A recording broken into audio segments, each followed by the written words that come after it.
मेरे पिताजी ठीक तो हो जाएंगे ना? उनके अलावा हम दोनों भाइयों का इस दुनिया में कोई भी नहीं है। देखिए, मैं जानता हूं कि यह घड़ी आपके परिवार के लिए बहुत मुश्किल है, परंतु अभी हम कुछ कह नहीं सकते।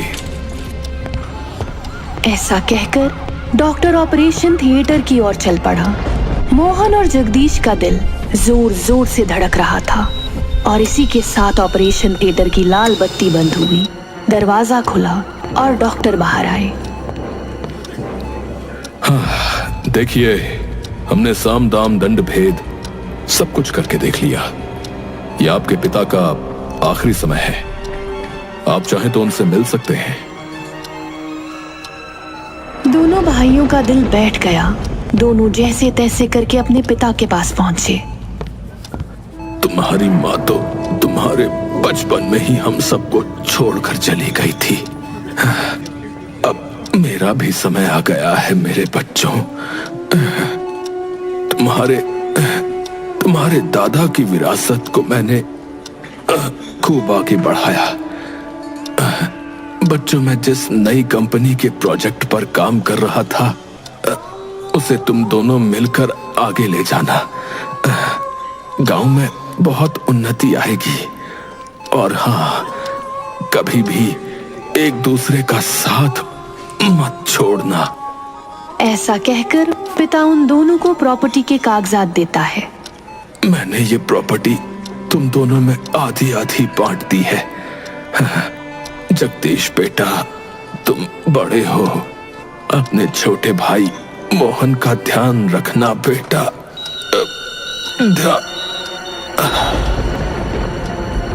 और ऐसा कहते ही पिता ने अपनी आखिरी सांसों के साथ आंखें बंद की।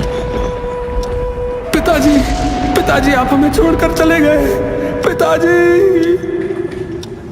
रो मत मेरे भाई, रो मत। आज से मैं ही तेरे पिता समान हूं। अपने छोटे भाई को संभालते हुए जगदीश अस्पताल की सारी फॉर्मेलिटी पूरी करता है। उसके बाद अपने पिता का अंतिम संस्कार। उस दिन के बाद से दोनों भाइयों का कोई सहारा नहीं था। अभी मोहन काफी छोटा था, इसलिए जगदीश ही उसकी देखभाल करता। पिता ने प्रॉपर्टी में दोनों भाइयों को कितना और क्या हिस्सा दिया था, ये उन्होंने अभी तक देखा भी नहीं था, क्योंकि दोनों भाई एक दूसरे से बहुत प्यार करते थे और उनके बीच प्रॉपर्टी का कोई लालच नहीं था। धीरे धीरे समय बीता। अब मोहन भी बड़ा हो रहा था और कुछ ही समय बाद जगदीश की भी शादी हो गई। जगदीश की पत्नी शारदा बहुत ही ज्यादा चालाक औरत थी। ये पैसा, ये दौलत, ये नाम और ये शोहरत, इतने अमीर घर में शादी हुई है मेरे तो भाग ही खुल गए। इतने में ही मोहन शारदा के पास आया। भाभी, खाना बन गया है क्या? जल्दी से खाना लगा दो, बहुत तेज भूख लगी है। मेरी फ्लाइट का टाइम भी हो रहा है। जब देखो मुंह उठाकर खाना ही मांगता रहता है। मैं क्या इसके बाप की नौकर हूँ? भाभी, क्या सोच रही हो? अरे देवर जी, लाती हूँ। बैठो बैठो। अब तो विलायत जा रहे हो, भूल जाओगे हमें तो वहां जाकर। भैया ही तो मुझे जबरदस्ती भेज रहे हैं। कह रहे हैं कि बिजनेस की पढ़ाई करके आओ। मेरा तो बिल्कुल भी मन नहीं है जाने का। मोहन खाने की टेबल पर बैठा था। शारदा खाना परोस रही थी। इतने में जगदीश भी वहां पहुंचा। सारी तैयारी हो गई है मोहन? जी हाँ भैया, सब तैयारी कर ली है। अब मेरा तो बिल्कुल भी मन नहीं कर रहा है आपको और भाभी को छोड़कर यहाँ से जाने का। अरे, तू ये कैसी बातें कर रहा है रे? तू पढ़ लिख लेगा अच्छे से तो बहुत अच्छा रहेगा। कल को तुझे ही तो वो कंपनी चलानी है। पिताजी का सपना मिलकर पूरा करना है, समझा? मोहन अपने भाई को गले लगाता है और कुछ ही देर बाद विलायत जाने के लिए रवाना हो जाता है। यहाँ दूसरी तरफ शारदा के मन में ढेर सारी बातें आने लगी। मोहन विलायत से पढ़कर आएगा तब उसके हाथ में कंपनी की बागडोर चली जाएगी। कुछ ही सालों बाद मोहन की शादी भी हो जाएगी, तो फिर उसकी पत्नी इन सब पर राज करेगी और मैं ऐसे ही उसके और उसकी पत्नी के लिए खाना बनाती रह जाऊंगी। मैं और मेरे बच्चे तो सिर्फ उस मोहन के पैरों की जूती बनकर रह जाएंगे। एक ये मेरा पति तो भाई के प्यार में अंधा हो चुका है। ऐसा मैं नहीं होने दूंगी। ऐसे ही दिन बीते। जगदीश रोजाना मोहन को फोन किया करता था, उसका हाल चाल पूछता था। कुछ समय बाद शारदा गर्भवती हो गई। अरे शारदा, आज तुमने मुझे बहुत ही बड़ी खुशखबरी सुनाई है। मैं अभी मोहन को फोन करके बताता हूँ कि वो चाचा बनने वाला है। देखना वो खुशी से पागल ही हो जाएगा। और कुछ समय बाद वैसे भी उसकी पढ़ाई पूरी हो जाएगी। रुक जाइए, हर वक्त सिर्फ मोहन मोहन करते रहते हैं। आपका कोई अपना परिवार है या नहीं? मैं आपकी पत्नी हूँ, कल को आप बाप बन जाओगे। उसकी जिम्मेदारी आपको है या नहीं है? या सिर्फ अपने भाई के पीछे पीछे घूमते रहोगे? ये तुम क्या कह रही हो शारदा? क्या मैं तुम्हारी जिम्मेदारी नहीं उठाता? और वो मेरा भाई है, उसे मैं कैसे छोड़ सकता हूँ? कल को जब उसका परिवार होगा ना अपना, तब वो आपके पैरों में नहीं गिरेगा, बल्कि आपको अपने पैरों की जूती बना लेगा। इस बात को याद रखना। वो एक सांप है, उसे जैसे ही मौका मिलेगा डस लेगा आपको। मेरी बातें आपको बुरी लग रही होंगी ना? लग रहा होगा कि मैं भड़का रही हूँ, लेकिन मैं आपको आईना दिखा रही हूँ। यही सच है। बिल्कुल भी नहीं, मेरा भाई ऐसा नहीं है, समझी? भूल गए दो भाइयों के बीच क्या होता है? इससे पहले वो आपकी जायदाद हड़पे, आप उसे बेदखल कर दीजिए। आपके बच्चे दर दर भटके, उन्हें खाने को ना मिले, उससे पहले ही उसे बेदखल कर दीजिए। मैं कह रही हूँ।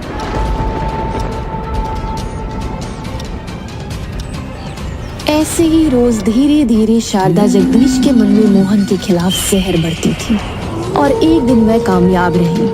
जगदीश ने मोहन को फोन करना बंद कर दिया। उसके दिमाग पर शारदा की बातों का असर हो गया था। अब वह धीरे धीरे मोहन से नफरत करने लगा। कुछ सालों बाद मोहन अपने घर वापस लौट आया। भैया, भाभी, अरे कहाँ हो आप? मोहन ने देखा कि आंगन में एक बच्चा खेल रहा है। अरे ये बच्चा किसका है? भैया, भाभी, भाभी।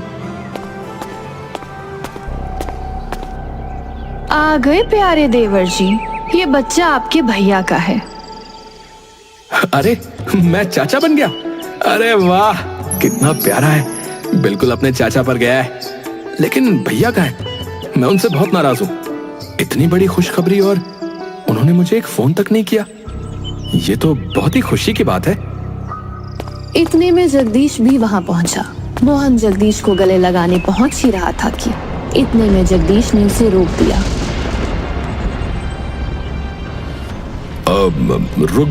रुक जाओ मोहन, सुनो मेरी बात। ये घर तुम्हारा नहीं रहा अब। अरे मैं इतने सालों बाद आया हूं भैया, क्या आप मुझसे नाराज हो? बताओ ना, जो आप ऐसी बातें कर रहे हो। देखो, मैंने तुम्हें पिताजी की जायदाद से बेदखल कर दिया है। तुम्हारे हिस्से की सारी जायदाद अब मेरे बेटे अर्जुन के नाम हो गई है। और सुनो, मैं इतना भी निर्दयी नहीं हूं। नदी के पास वाली जो झोपड़ी है वो मैंने तुम्हारे नाम की है। मोहन के दिल पर पहाड़ टूट पड़ा। अरे पर मुझे कुछ समझ में नहीं आ रहा है भैया। ये अचानक से आप क्या कह रहे हैं? और ये सब कैसे, क्या हो गया है? तुम्हें कुछ भी समझने समझाने की जरूरत नहीं है। तुम यहां से निकलोगे या मैं तुम्हें धक्के मारकर निकालूं? मोहन अपना बैग उठाकर वहां से अपनी झोपड़ी की तरफ चला गया। नदी किनारे बैठकर वो बहुत देर तक सोचता रहा। अचानक से भैया को क्या हो गया? मेरे यहाँ आते ही जायदाद और पैसों की बातें करने लगे। और उनका बेटा अर्जुन, उन्होंने फोन करके मुझे अर्जुन के बारे में बताया भी नहीं। और अब तो उन्होंने मुझे घर से भी निकाल दिया। एक पल में ही मेरे साथ ये सब क्या हो गया? मैं तो बहुत खुश था कि इतने सालों बाद मैं वापस लौटा हूं। अपने परिवार के साथ मैं ढेर सारा समय बिताऊंगा। लेकिन यहां पहुंचकर तो पता चला कि मेरे परिवार ने मुझे अपनाने से ही इनकार कर दिया है। खैर, बाद से यही झोपड़ी है मेरा घर।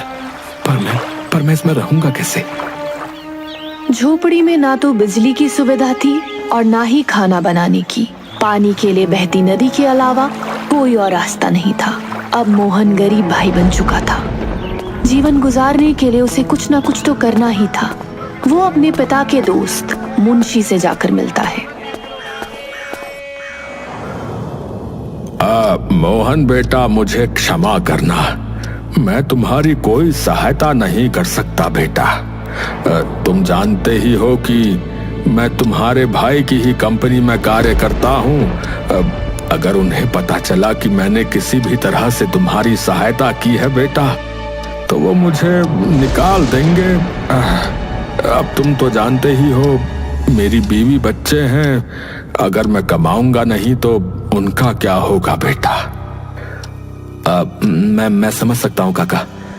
न जाने भैया को क्या हो गया है। मेरे पास थोड़े से भी पैसे नहीं है, वरना मैं शहर जाकर ही कुछ काम कर लेता। चलिए कोई नहीं मुंशी काका, नमस्कार, मैं चलता हूँ। मोहन निराश होकर वापस लौट आया। वापस शहर जाने के लिए भी पैसों की जरूरत थी, लेकिन मोहन की जेब बिल्कुल खाली थी। अब 3 दिन बीत चुके थे, लेकिन मोहन ने कुछ भी नहीं खाया था। उसकी जिंदगी बद से बदतर होती जा रही थी। वो मंदिर के बाहर बैठा था। तभी उसने देखा कि मंदिर के बाहर उसकी भाभी है, जो उसकी तरफ चल कर आ रही है। ये रहा मेरे पति का गरीब भाई, किसी भिखारी जैसी हालत बना रखी है अपनी। ये लो, जाकर 2 समोसे खरीद लेना अपने लिए। मोहन की हालत पर हंसते हुए शारदा वहां से चली गई। मोहन ने देखा कि शारदा उसके मुंह पर 10 रुपए का नोट फेंक कर गई है। मोहन के पास कोई रास्ता नहीं था। मोहन उन पैसों को उठा लेता है और जाकर समोसे खरीद कर खा लेता है। आज मुझे इस 10 रुपए की कीमत समझ में आई है। 3 दिन के बाद मैंने कुछ खाया है। मोहन की आंखें नम हो गईं। मैं तो विदेश गया था बिजनेस की पढ़ाई करने, लेकिन वो पढ़ाई मेरे किसी काम की नहीं। पिताजी ने जिस कंपनी का सपना सजाया था, लगता है मैं उसे पूरा करने में भागीदारी नहीं निभा पाऊंगा। लेकिन मोहन हार नहीं मानता। वो अपने हालातों की वजह से बहुत मजबूर था, लेकिन फिर भी वो अपने भाई की कंपनी में जाने का फैसला करता है। इस भिखारी को अंदर किसने आने दिया? जल्दी से इसे यहां से निकालो। लेकिन सर, मेरी बात तो सुनिए। इस समय हमारी कंपनी बहुत घाटे में जा रही है और छोटे मालिक तो विदेश से पढ़ाई करके आए हैं। इन्हें सारे दांव पता है बिजनेस के बारे में।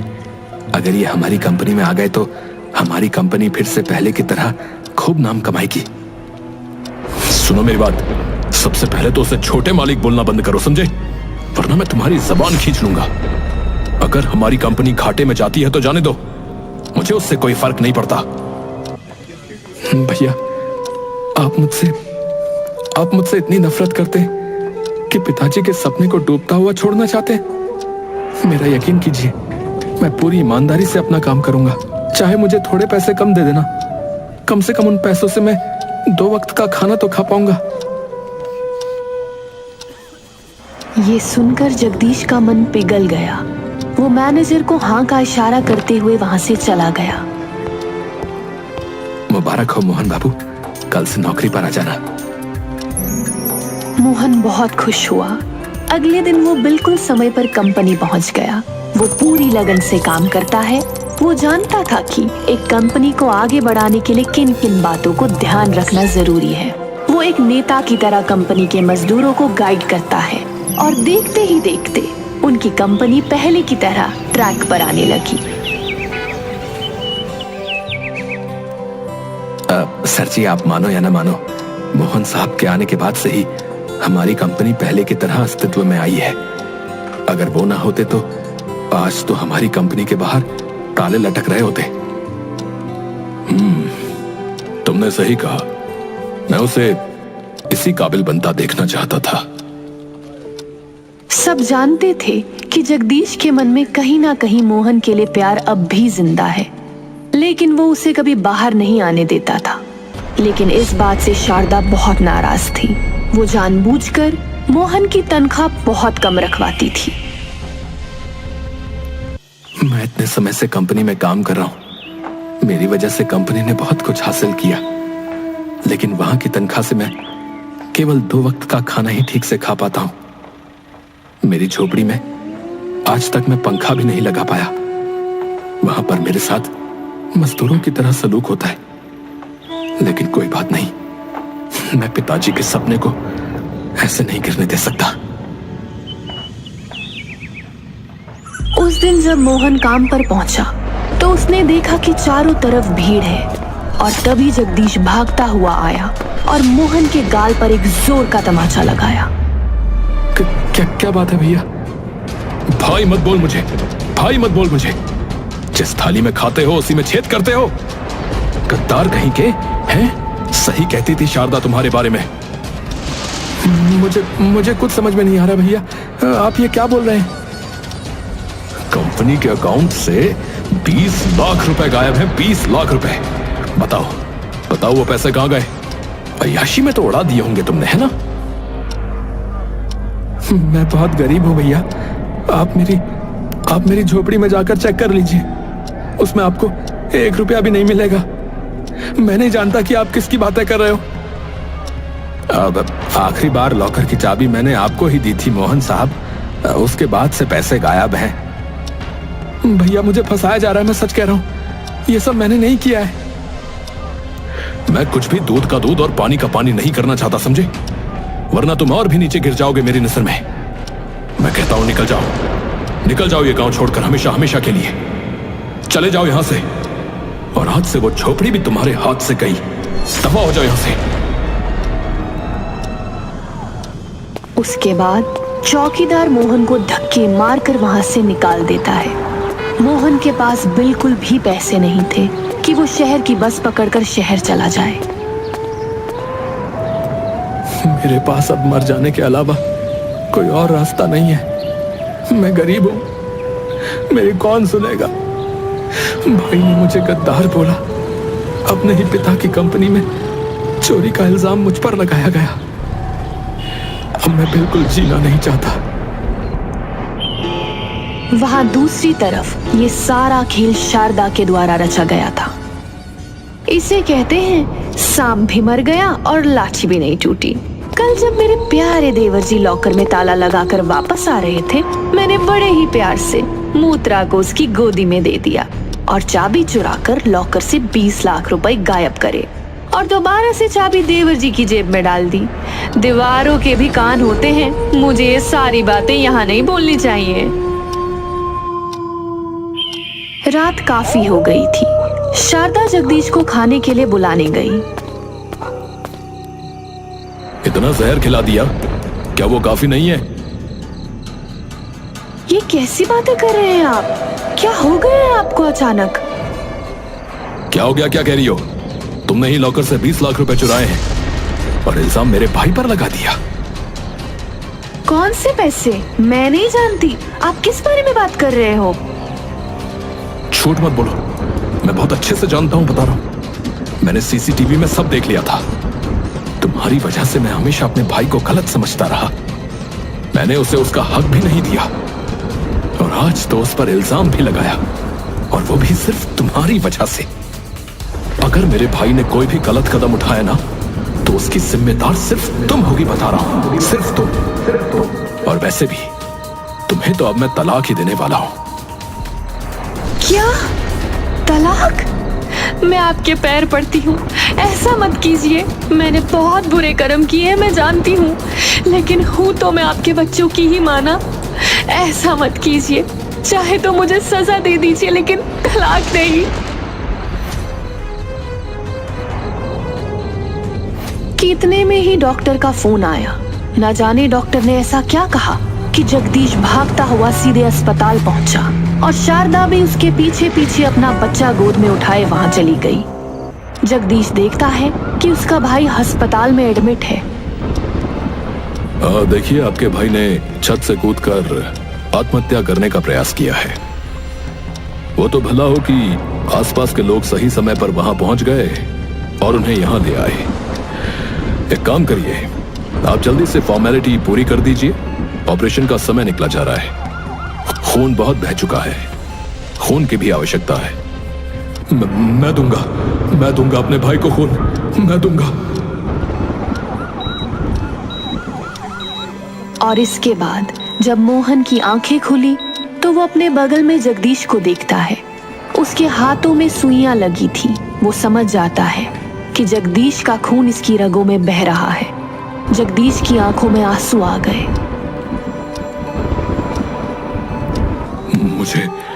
मुझे माफ कर दे मेरे भाई, मुझे माफ कर दे।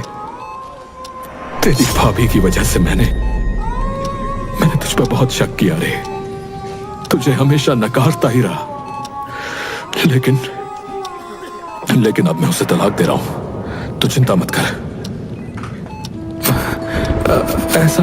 ऐसा मत कीजिए भैया। जो हुआ वो तो भाग्य का खेल था। भाभी की इसमें कोई गलती नहीं है, पर मेरे खातिर आप ऐसा मत कीजिए। देख रही हो, हैं? देख रही हो ना, जिसके लिए तुमने मेरे मन में इतना जहर भरा, इतना बुरा सलूक जिसके साथ हुआ, वो आज कितनी बड़ी बड़ी बातें कर रहा है। तुम्हारे लिए तुम्हें बचा रहा है वो। मोहन के मुंह से ऐसी बात सुनकर शारदा को अपने किए पर बहुत पछतावा हुआ। कुछ दिनों बाद मोहन की रिकवरी होने लगी, इसलिए अब जगदीश मोहन को घर ले आया था और शारदा भी एक माँ की तरह मोहन की देखभाल करने लगी थी। मुझे लगता है मेरा गरीब भाई बनना बहुत जरूरी था, वरना आज भाभी के रूप में मुझे माँ कैसे मिलती। मेरी इतनी देखभाल कर रही है जैसे कि मैं इनका बेटा हूं। भगवान ने मुझे दूसरा मौका दिया है अपनी गलती सुधारने का, वो मैं कैसे छोड़ सकती थी।